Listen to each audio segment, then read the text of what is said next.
अस्सलाम वालेकुम। आज हम अनलॉक करेंगे Zong MF920W प्लस को। सबसे पहले आपने ऑन करके पीसी के साथ कनेक्ट कर लेना है और दिस पीसी वाले ऑप्शन में जाके CD-ROM के अंदर इसका सेटअप इंस्टॉल करके वेब पेज ओपन करना है। यहाँ पे ये डिवाइस आ चुकी है, इसके ऊपर डबल क्लिक करके इसका सेटअप इंस्टॉल करेंगे। ये इंस्टॉल हो गया, अभी इसका वेब पेज ओपन हो जाएगा। डिवाइस तो काफ़ी पुरानी है लेकिन इसका तरीकाकार ऐसा है कि आसानी से ये अनलॉक होती नहीं है, कनेक्ट डिस्कनेक्ट होने लगती है। इसको आज हम इसको देखेंगे कि इसको आसानी से कैसे हम अनलॉक कर सकते हैं। पेज इसको ओपन कर लेना है, एडमिन लॉगिन करके। ये Zong की तरफ से आती है तो लॉक हालत में Zong की सिम पिक कर लेती है।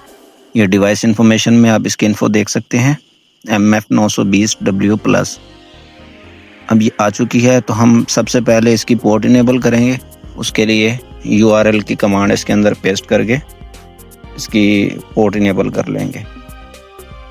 ये सारी कमांड और इसकी फाइल आपको डिस्क्रिप्शन में मिल जाएगी, तो आप वहाँ से डाउनलोड कर सकते हैं।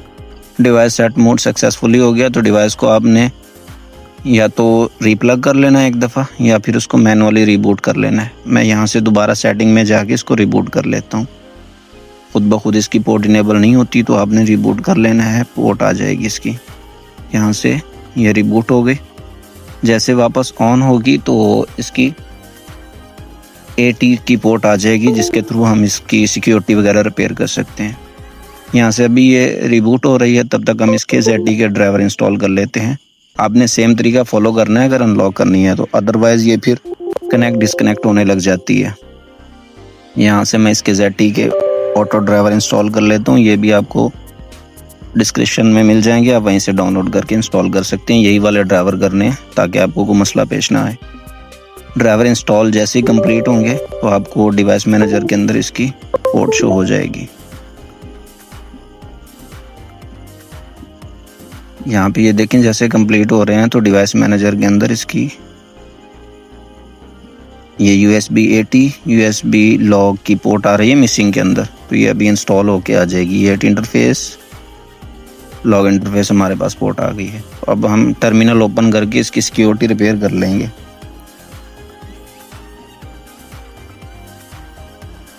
सबसे पहले इसका पासवर्ड लगा लेता हूँ।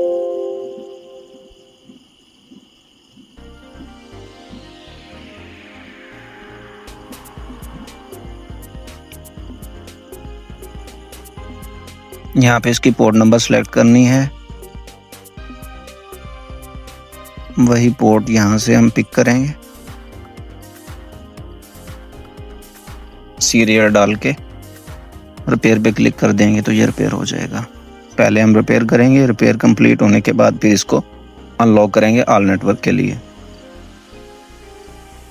ये डन हो गया, ओके लिखा आ गया। इसको डिस्कनेक्ट करके क्लोज कर देते हैं, इसका काम ख़त्म हुआ। अब हमने इसकी फ़ाइल को एक्सट्रैक्ट कर लेना है। फ़ाइल आपको मिल जाएगी, नीचे लिंक पे जाके आप वेबसाइट से डाउनलोड कर सकते हैं। यहाँ पे मैं इसको पासवर्ड लगा लेता हूँ, पासवर्ड भी आपको मिल जाएगा, फ्री ऑफ कॉस्ट आप कर सकते हैं। ओपन करके इसका सेटअप आ जाएगा, इसको रन करना है। यहाँ पे ये जो ब्लैक बॉक्स बना आ रहा है ना, जब इसकी इन्फो आ जाएगी तो ये खाली बॉक्स बना हो, इसके ऊपर आपने क्लिक कर देना तो ये डाउनलोडिंग स्टार्ट हो जाएगी। अब डिवाइस DL पोर्ट पे चली जाएगी और इसकी फ्लैशिंग स्टार्ट हो जाएगी।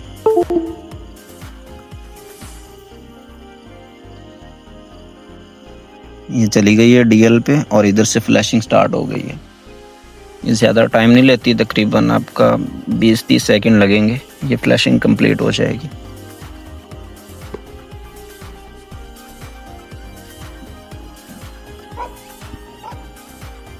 ये 99 पे चली गई है। यहाँ पे थोड़ा वेट करना है आपने, डिवाइस खुद ब खुद रीस्टार्ट हो जाएगी। थोड़े देर के बाद नहीं होती, बाज़ औक़ात सिम के अंदर डिवाइस के अंदर सिम डाली होती है तो ये टाइम ले जाती है।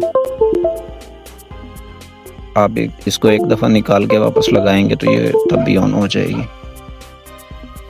5-10 सेकंड तक वेट करना, उसके बाद रिप्लग कर लेनी है।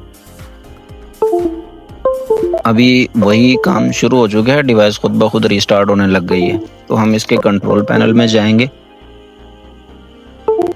अनइंस्टॉल अ प्रोग्राम के ऊपर जाके हम इसके ड्राइवर, ये सबसे पहले तो ये PST वाले ड्राइवर आ रहे होंगे ZT के, इसको अनइंस्टॉल करेंगे।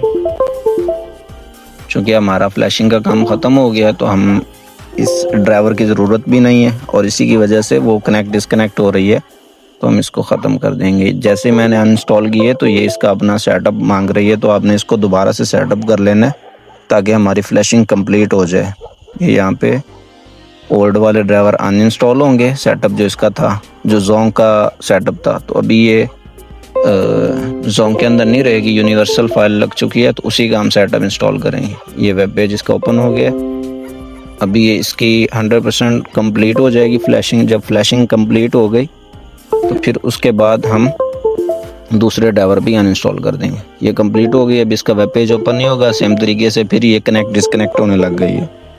अब हमने जो इसके ZT के ड्राइवर इंस्टॉल किए थे वो भी सारे अनइंस्टॉल कर देंगे। वापस से अनइंस्टॉल प्रोग्राम पे जाना है, कंट्रोल पैनल में सबसे नीचे जो ZT के ड्राइवर इंस्टॉल किए थे वो भी अनइंस्टॉल करेंगे, और इसके जो वाईफाई वाले हैं, उसके सेटअप वाले हैं, जो CD-ROM से हमने सेटअप इंस्टॉल किया था वो भी अनइंस्टॉल करेंगे। यहाँ से DC ड्राइवर थे, ये यहाँ से हम अनइंस्टॉल कर देते हैं ताकि इसका कनेक्ट डिस्कनेक्ट वाला मसला हल हो जाए। अभी वापस जाके ये ऊपर 4G वाले जो आ रहे हैं वाईफाई के, इसको भी अनइंस्टॉल कर देंगे। ये जैसे ही कंप्लीट अनइंस्टॉल होंगे तो ये जो कनेक्ट डिस्कनेक्ट वाला मसला है ये ख़त्म हो जाएगा और डिवाइस नॉर्मल ऑन हो जाएगी। इसका रिपेयर भी हो चुका है, अनलॉक भी हो गया। अभी ये सेटअप आ गया है, इसको राइट क्लिक करके इजेक्ट पे क्लिक कर देना है तो इसका वेब पेज ओपन हो जाएगा। सेटअप को इंस्टॉल करने की ज़रूरत नहीं है, इंस्टॉल करेंगे तो फिर ये कनेक्ट डिस्कनेक्ट होने लग जाएगा। सिंपली इजेक्ट किया तो इसका वेब पेज ओपन हो गया। अब यहाँ पे इसका एडमिन लगा के लॉगिन कर लेना है। ये यूनिवर्सल हो चुकी है, लैंग्वेज इसकी चेंज है तो हम यहाँ से ऊपर से इंग्लिश में कर लेंगे।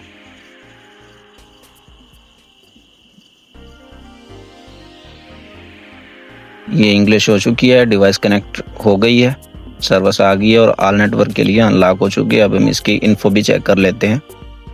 अभी आप किसी किस्म की कोई भी सिम डाल के को यूज़ कर सकते हैं। इस तरीके से अगर आप यही तरीका फॉलो करेंगे तो आसानी से अनलॉक हो जाएगी। अदरवाइज़ ये कनेक्ट डिस्कनेक्ट होने लगती है, उसमें फिर आप बाज़-औक़ात तो विंडो न्यू करने लग जाते हैं जिनको पता नहीं होता, तो तब तक वो उसका सेट कंप्लीट होता ही नहीं है जब तक विंडो दोबारा से इंस्टॉल ना करें। तो अगर आप यही तरीका फॉलो करेंगे तो आप आसानी से अपनी डिवाइस को अनलॉक कर सकते हैं। MF920W+, चाहे वो जोंग की हो या ZT की यूनिवर्सल हो।